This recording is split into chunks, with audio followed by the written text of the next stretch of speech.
নমস্কার বন্ধুরা, অনুভার রান্নাঘরে আরো একটি নতুন রেসিপিতে সবাইকে স্বাগত জানাচ্ছি। শীত মানেই কিন্তু পিঠা খাওয়ার ধুম। তারই মধ্যে যদি হয় মালাই ভাপা পিঠা, যাকে বলে একেবারে পিঠার রাজা। নরম তুলতুলে, মুখে দিলেই মিলিয়ে যাবে। আরো একটি কথা বন্ধুরা, এই পিঠাটি খেতে যেমন সুস্বাদু, তৈরি করা কিন্তু তার থেকে অনেক বেশি সহজ। একবার কিন্তু বাচ্চারা দেখলেও তৈরি করে নিতে পারবে। আসুন তাহলে দেখে নিন বন্ধুরা আমার আজকের এই রেসিপিটি। আশা করছি আপনাদের খুবই ভালো লাগবে। বন্ধুরা, আজকের এই রেসিপির জন্য শুরুতেই আমি একটি বড় জায়গার ভিতরে নিয়ে নিচ্ছি 1 কাপ বাজারের কেনা শুকনো আতপ চালের গুঁড়ো। আপনারা কিন্তু এখানে ঘরে তৈরি করা ভেজা আতপ চালের গুঁড়োটাও ব্যবহার করতে পারেন। আর সেই সঙ্গে এই চালের গুঁড়োর ভিতরে দিয়ে দিচ্ছি 1/2 কাপ টক দই। একই সঙ্গে দিয়ে দিচ্ছি স্বাদ অনুযায়ী লবণ। আর সেই সঙ্গে দিয়ে দিচ্ছি 1/4 কাপ খেজুরের গুড়। আপনারা এখানে খেজুরের গুড়ের পরিবর্তে কিন্তু চিনিটাও ব্যবহার করতে পারেন। তবে খেজুরের গুড় কিংবা চিনিটা দুটোই যদি অপছন্দ করেন তাহলে কিন্তু দুটোকেই স্কিপ করে যেতে পারেন। আর তারই সঙ্গে দিয়ে দেবো 2 টেবিল চামচ ফ্রেশ নারকেল কোড়া। এখানে আমি নারকেলটাকে একটু মিক্সিং জারেতে ঘুরিয়ে নিয়েছি, এতে করে কিন্তু নারকেলটা খুব মিহিভাবে কোড়ানো হয়েছে। এবার আমি এই সমস্ত উপকরণগুলো আগে একবার হ্যান্ড উইপসের সাহায্যে ভালো করে মিশিয়ে নেব।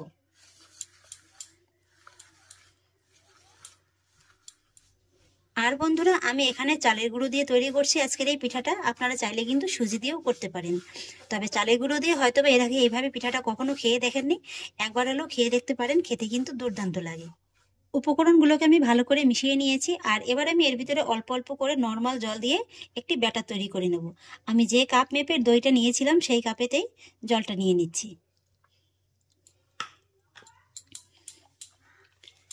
প্রথমে 1/2 কাপের মতো দিলাম, পরে যদি প্রয়োজন হয় আর একটু দিয়ে নেব।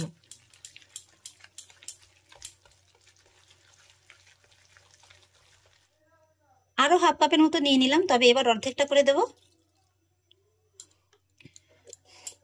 এবার আরো একবার ভালো করে ফেটিয়ে নেব। ব্যাটারটিকে আমি খুব ভালো করে ফেটিয়ে নিয়েছি। আর এবার আমি ব্যাটারের ঘনত্বটা আপনাদের দেখিয়ে দিচ্ছি, একটা চামচের সাহায্যে দেখিয়ে দিচ্ছি। এই যে দেখুন বন্ধুরা, খুব বেশি কিন্তু পাতলাও হবে না, আবার একেবারে যে ঘন থকথকে হবে তাও কিন্তু নয়। চামচের পিছনটা এইভাবে নিয়ে দেখবেন, দেখবেন যে একটা মোটা আস্তরণের মতো পড়ে গেছে। এই যে দেখুন। আর জলের পরিমাপটা আমি আপনাদের বলে দিচ্ছি। আমি প্রথমে 1/2 কাপ জল নিয়েছিলাম, আর তারপরে যে 1/2 কাপ জল নিয়েছিলাম সেই জল থেকে কিন্তু 1/3 কাপ জল বেঁচে গিয়েছে। আর এবার আমি এই ব্যাটারটিকে 5 মিনিটের মতো একটু রেস্টে রেখে দেবো। এই 5 মিনিটের হলে কিন্তু ব্যাটারটি একেবারে ঠিকঠাকভাবে তৈরি হয়ে যাবে। আর এবার চলুন আজকের এই পিঠা বানানোর জন্য দেখুন আমি এখানে নিয়েছি ছোট সাইজের 4টি স্টিলের বাটি।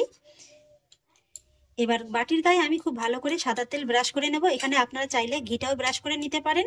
আর চেষ্টা করবেন একই মাপের বাটিটা নেওয়ার, তাহলে পিঠাগুলোও কিন্তু একই মাপের হবে আর দেখতেও সুন্দর লাগবে। বাটির ভিতরে আমি তেলটাকে খুব ভালো করে লাগিয়ে নিয়েছি। আর এবার আমি বাটিটাকে একটা সাইডে সরিয়ে রাখবো। আর এদিকে 5 মিনিট হয়ে গেছে, ঢাকাটাকে তুলে নিচ্ছি। এই যে দেখুন বন্ধুরা, 5 মিনিট রাখার কারণে কিন্তু ব্যাটারের ঘনত্বটা একেবারে পারফেক্ট ভাবে তৈরি হয়ে গেছে। এই যে দেখুন। এবার আমি সবশেষে এই ব্যাটার ভিতরে অ্যাড করব 1 প্যাকেট ইনো।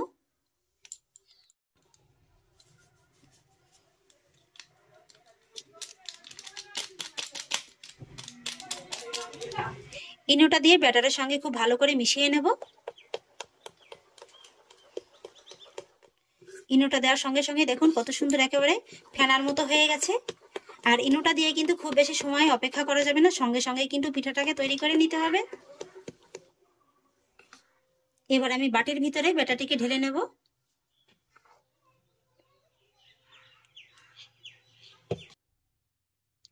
তবে বাটিটা কিন্তু খুব বেশি ভরে ভরে দেওয়া যাবে না।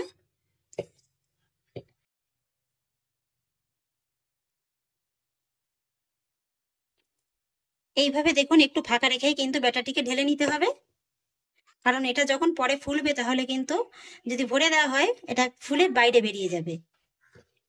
আর এদিকে দেখুন ব্যাটারটি তৈরি করতে করতে আমি গ্যাসের পর একটি কড়াইতে কিছুটা পরিমাণে জল আগেই গরম বসিয়ে দিয়েছিলাম।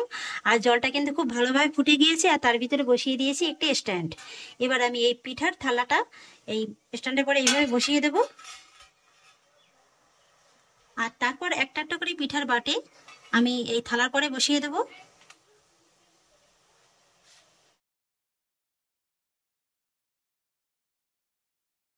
পিঠার বাটিগুলোকে আমি বসিয়ে দিয়েছি, আর এবার গ্যাসের ফ্লেমটাকে মিডিয়ামে রেখে ঢাকা চাপা দিয়ে এই পিঠাগুলোকে আমি 20 থেকে 25 মিনিটের মতো সময় নিয়ে ভাপিয়ে নেব।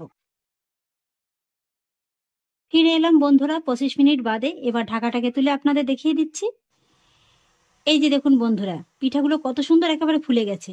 আশা করছি নিশ্চয়ই আপনাদের আর কিছু বলার নেই, নিশ্চয়ই দেখে বুঝতে পারছেন যে পিঠাগুলো কত সুন্দর হয়েছে। তবুও একটা কাঠির সাহায্যে আমি আপনাদের একটু দেখিয়ে দিচ্ছি। এইভাবে একটা কাঠি বসিয়ে দেখবেন, যদি দেখেন যে কাঠির গায়ে কোনো রকমের কোনো ব্যাটার লেগে নেই, তাহলে বুঝবেন যে পিঠাটি একেবারে ঠিকঠাক হয়েছে। আর যদি দেখেন যে ব্যাটারটি একটু লেগে আছে, তাহলে আরো 5 মিনিটের মতো সময় নিয়ে পিঠাটিকে ভাপিয়ে নেবেন। এবার আমি গ্যাসের ফ্লেমটাকে অফ করে দেবো, আর তারপরে পিঠার থালাটিকে নামিয়ে ভালো করে ঠান্ডা করে নেব। পিঠাগুলোকে আমি ঠান্ডা করে নিয়েছি, আর এবার আমি পিঠাগুলোকে বাটি থেকে আলাদা করে নেব। এই পিঠাগুলো দেখুন ভালোভাবে ঠান্ডা হয়ে যাওয়ার কারণে এই যে দেখুন খুব সহজেই কিন্তু একেবারে নিজের থেকে ছেড়ে যাচ্ছে। এই যে দেখুন,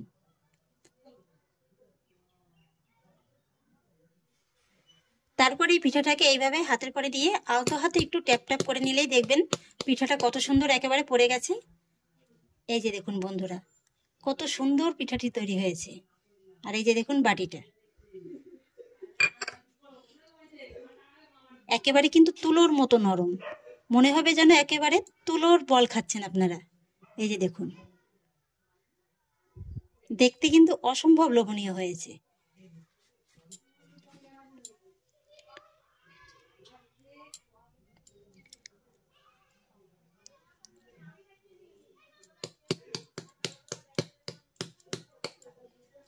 এই পিঠাটাও দেখুন বন্ধুরা কত সুন্দর একেবারে বাটি থেকে বেরিয়ে আসলো।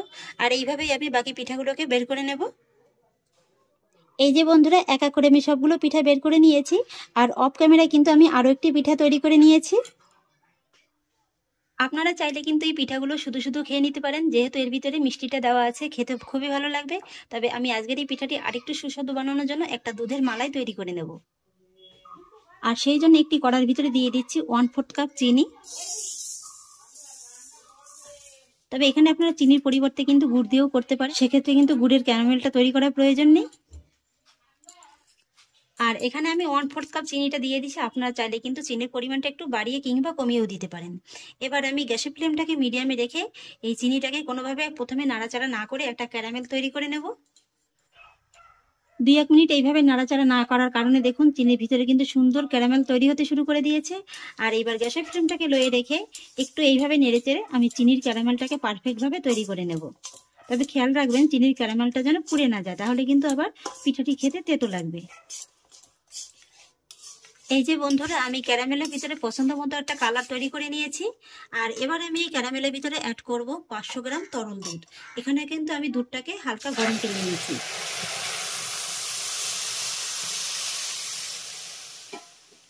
দুধটা দিয়ে সঙ্গে সঙ্গে এইভাবে একটু নেড়েচেড়ে দিতে হবে, তা নাহলে কিন্তু চিনিটা আবার জমাট বেঁধে যাবে। এই যে দেখুন হালকা কিন্তু একটু জমাট জমাট বেঁধে আছে, এটা চিন্তার কোনো কারণ নেই, এটা কিন্তু আস্তে আস্তে ঠিক হয়ে যাবে। এই যে দেখুন বন্ধুরা, দুধের কালারটা কত সুন্দর এসছে। আমি এখানে 500 গ্রাম তরল দুধ ব্যবহার করেছি, আপনারা চাইলে কিন্তু গুঁড়ো দুধটা উষ্ণ গরম জলে গুলে ব্যবহার করতে পারেন। আর এবার আমি এই দুধের ভিতরে অ্যাড করব 3টি ছোট এলাচ, আর সেই সঙ্গে অ্যাড করব 3 টেবিল চামচ গুঁড়ো দুধ। এই গুঁড়ো দুধটা দেওয়ার কারণে দুধটাও যেমন খুব তাড়াতাড়ি ঘন হয়ে যাবে, আর পিঠাটি খেতেও কিন্তু খুব ভালো লাগবে। গুঁড়ো দুধটা আমি ভালো করে মিশিয়ে নেব।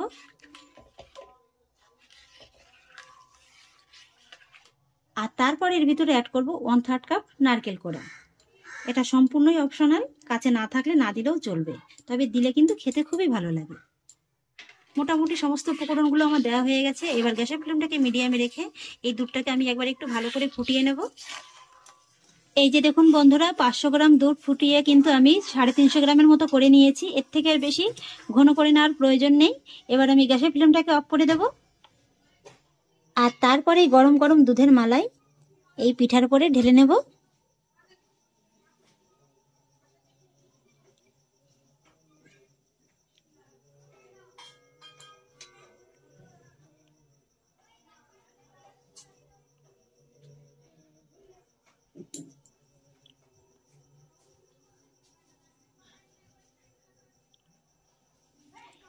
এইভাবে যদি গরম গরম দুধের মালাইটা পিঠার পরে ঢেলে নেওয়া হয় তাহলে কিন্তু খুব সুন্দরভাবে পিঠাটা দুধের মালাইটাকে সোপ করে নেবে।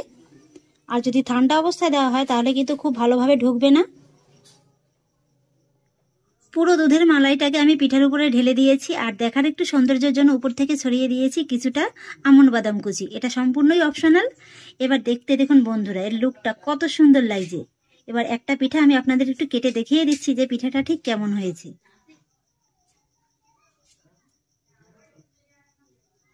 এই যে দেখুন বন্ধুরা, চামচটা বসানোর সঙ্গে সঙ্গে নিশ্চয়ই বুঝতে পারছেন যে পিঠাটা কতটা সফট হয়েছে।